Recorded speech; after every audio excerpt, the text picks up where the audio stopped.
Well, I'd like to welcome you to this Wednesday blog from Windsor Community Church in Invercargill, New Zealand. My name's Peter Dunn. I'm the Senior Minister. Today is April the 7th, 2020, and I have as my guest Wilson Fraser, who works with Fraser and Sons Funeral Directors here in Invercargill. And the reason I've asked him to come on this blog is to talk about funerals in lockdown, because as we've been discussing just before I turned the recording on, the lockdown is only 2 weeks old this coming Thursday. So a lot of things have changed. So Wilson, can I begin by asking you, what are the main things that have changed as far as funerals are concerned in New Zealand? Well, the main things that have changed, Peter, is our ability to offer our normal services. I'm talking about funeral services as we know it, which of course constitute gatherings of people who come together for support at this difficult time, and they gather to commemorate the life of a person who has passed, and it's quite a social sort of event. People come together because it is a fact that people who are grieving need support, and they need to come together, and so that's the whole basis of why funeral services exist. But all of a sudden, it seems, we're in an environment where that is not recommended, for good reasons, of course, but it has taken away the ability of people to gather and to socialise and to offer their personal support at this time. So that's, for us, is a huge change. Initially, the thought was that maybe people could gather up to about 500 people in attendance, and then it came down to about 100 people in attendance, and then it was kind of like, well, nobody at all can gather now, except for people who are in the isolation bubble of the deceased at the time of their passing.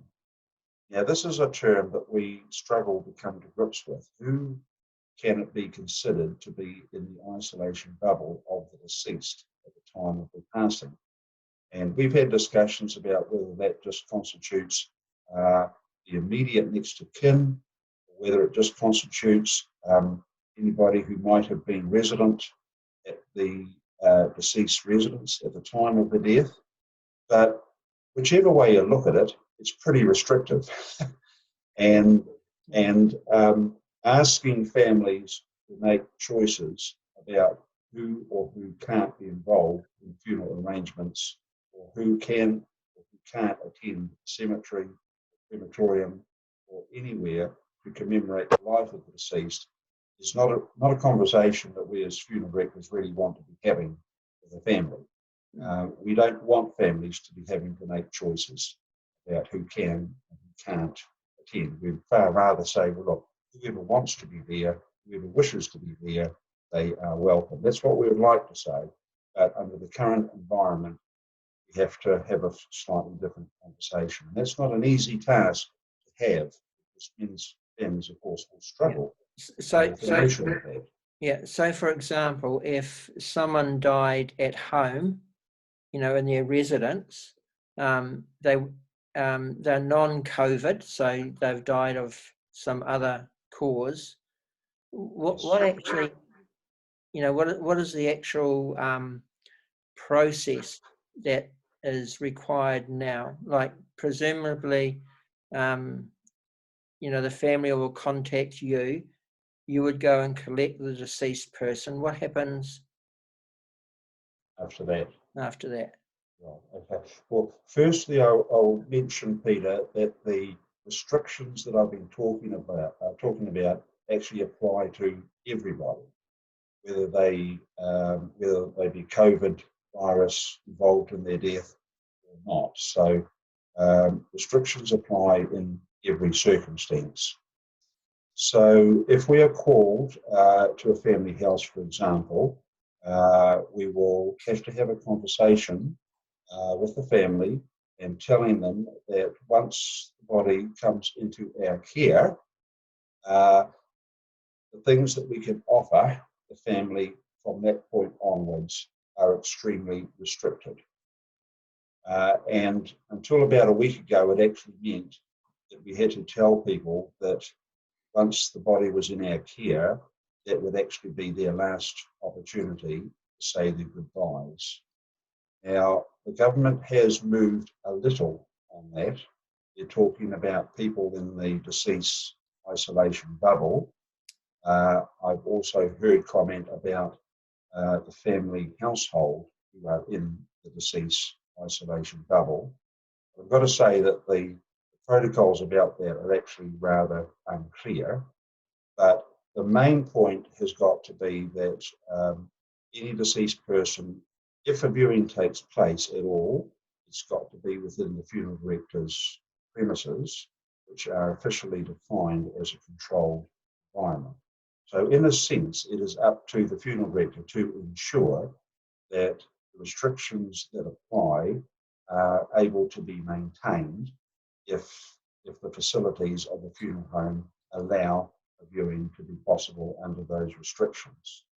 So I think that's the key point of it, that the number of people allowed to be viewed is quite small, and certainly just restricted to the very immediate family members.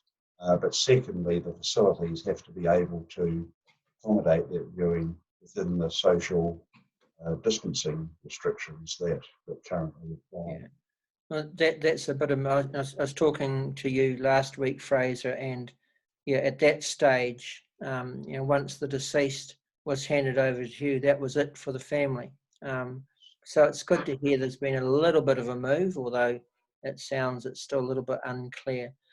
I'm hearing of cases, just to talk about another kind of scenario where people die in hospital, and like close loved ones, like spouses, haven't been able to visit those people because of the hospital lockdowns, which I think is pretty. It's tragic and bad, very difficult. So, if you took charge of that deceased person, there would still be the opportunity for some kind of viewing farewell back at your establishment. That's a tricky question to ask me, Peter. Oh, sorry. It's, in theory, it is possible.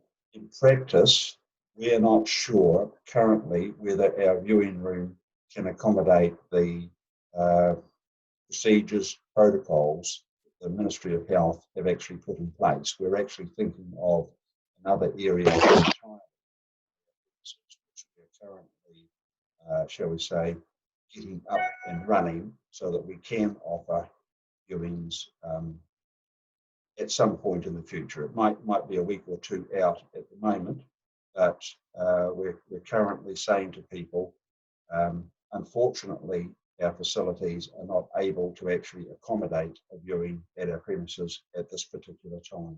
Goodness. But maybe in a couple of weeks the answer will be yes. Yeah. So there's two things. The firstly is restrictions on the number, and secondly, the ability of the funeral home premises to comply with the social distancing and the sanitising requirements that the Ministry of Health have specified as being required of any funeral home that does offer viewing. So we're sort of in that change period. So two supplementary questions: are you required to take extra precautions in receiving someone who's died from COVID-19? Well, we're required to take extra precautions in all instances. Right. So that is the case. So restrictions apply to all people, whether they're COVID-19 or not. In terms of our our equipment and our gear that we have here for handling deceased people, that is not a problem. We are well stocked with PPE equipment and gear for the care of people. But from the ministry's point of view, it's not so much the risk from the deceased to the embalmer or the funeral staff. It's more the risk between the live people who might wish to, as you know, touch the casket, touch the deceased, be near the deceased, and the hug, the hugs and the comfort and that sort of thing. Those are the main things that the ministry are concerned about, because they want to make sure that, well, of course, viruses can be transmitted by touching a surface, touching the touching and the hugging. These are all things which are part and parcel of any viewing of the deceased. And so that's the reason, I guess, that the ministry are putting in these restrictions to make sure that things don't get transmitted from within different branches of the family. As far as our task is concerned, the fact of somebody having a COVID virus present when they pass is not a big issue for us personally, because we are trained to deal with people with many and various infections. That's part of our training and procedures. Yeah. And there are many and various other types of infections which we need to know about as far as that's concerned. So it's not, it's not a biggie in itself. One thing that we have found, Peter, is that because of the current environment, a lot of deceased people are being cremated or buried at quite sort of short notice. Obviously, you can understand that the viewing and being with the deceased is not seen as an option at the moment. There will be a thought that, well, maybe it must therefore just happen just as soon as possible. So we are trying to expedite things as quickly as possible. But it also means that the way in which we normally prepare people, I'm talking about the embalming procedures, is something that we're not actually doing at this time. And so for us, we're struggling with that. Particularly our mortuary staff are struggling with that, because they like to think that each person that comes into the mortuary is very special, and they are trained to prepare the person in a certain way.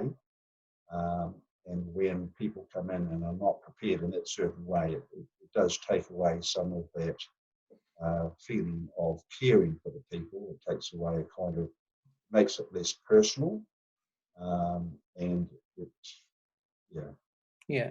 it's a bit of a struggle, but we'll get there. Yeah. So continuing this conversation that people don't usually have in public, especially in a wide audience like we're going to have, can I ask you about, I'll go back one step. I have noticed in the funeral notices in the newspaper that a lot of people are cremating, or, a quick burial, and saying we're going to have a memorial service at it, once the lockdown's over. There are two questions. The first is, if a family opts to, I don't know how you say it politely, to put the deceased into storage, I'm not sure if that's the right word, is that possible for a long term?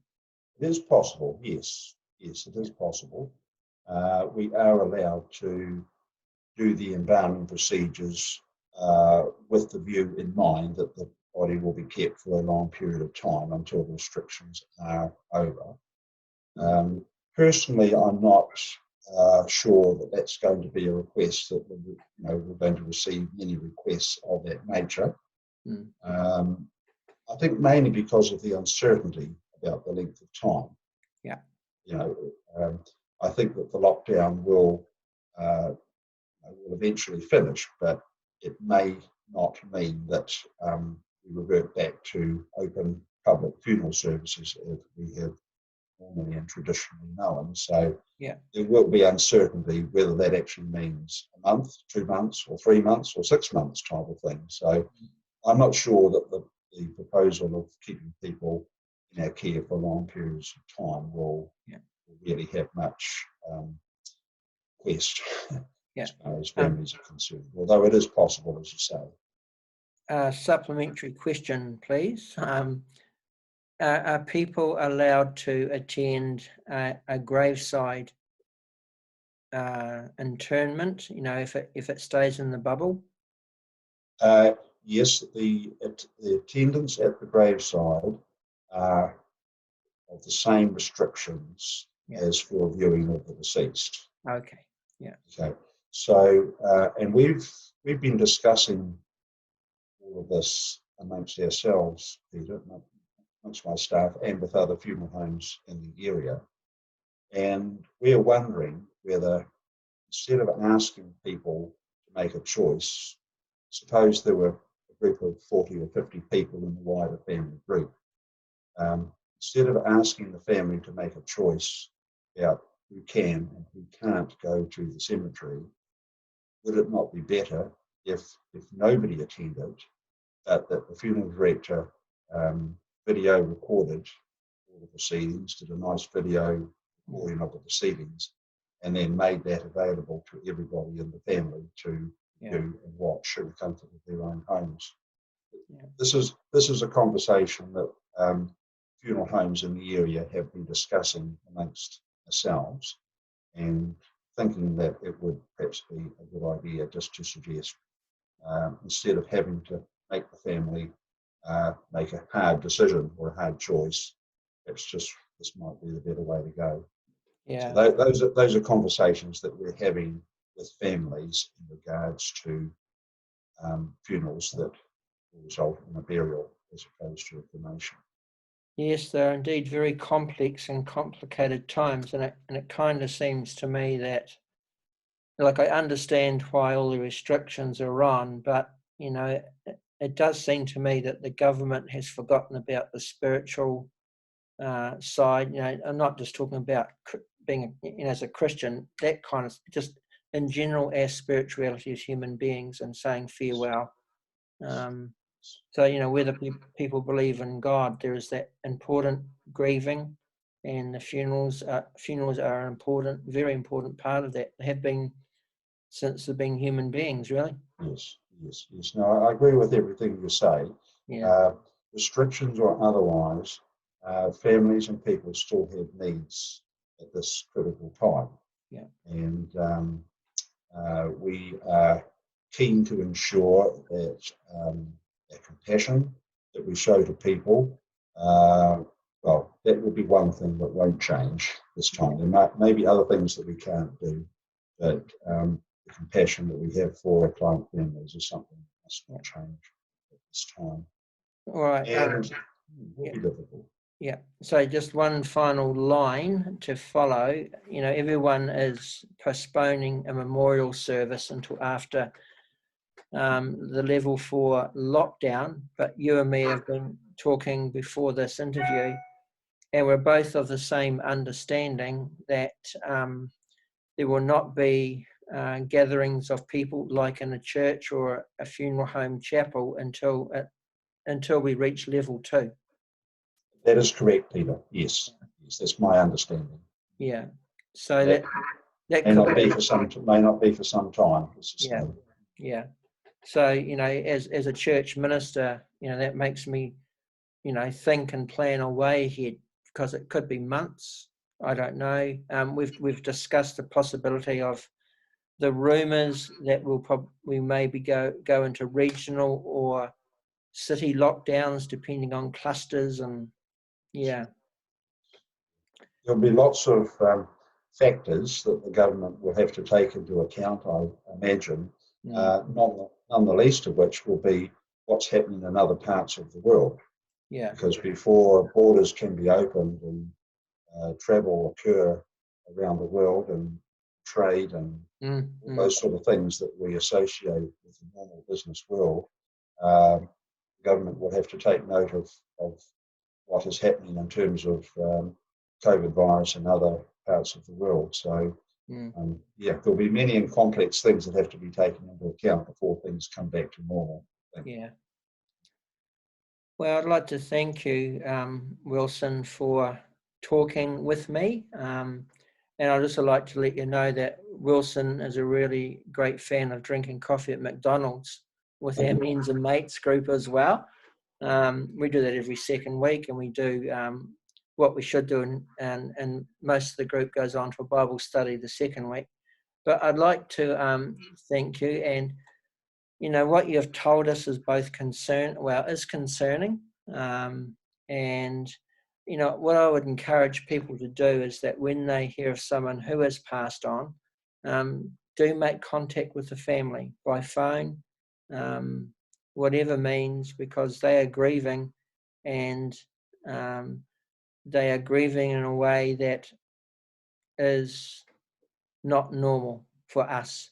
And I'm talking from a European point of view, and I would say that with our Maori community, Pacific Island community, these restrictions are biting really hard. Would you agree, Wilson? Absolutely agree with that, Peter. Yes, yes. There's, as I said before, restrictions or not, people have needs at this time in their lives, and they, above all else, they need to know that people recognise that the death of their loved one has significance. And so I guess it's our role as funeral directors to ensure that our compassion reflects our acknowledgement of that death as a significant event in people's lives. Yeah, and I would agree from a Christian ministry point of view for those that we share in times of grief. Well, thank you, Wilson. For those who are watching, we'll be back with another blog next week, and I'll be interviewing our youth pastor, Tasha Francis. So thank you, Peter, for having me on your program. It's a pleasure. Thank you. And good cheer for now. Radio. Good. Bye.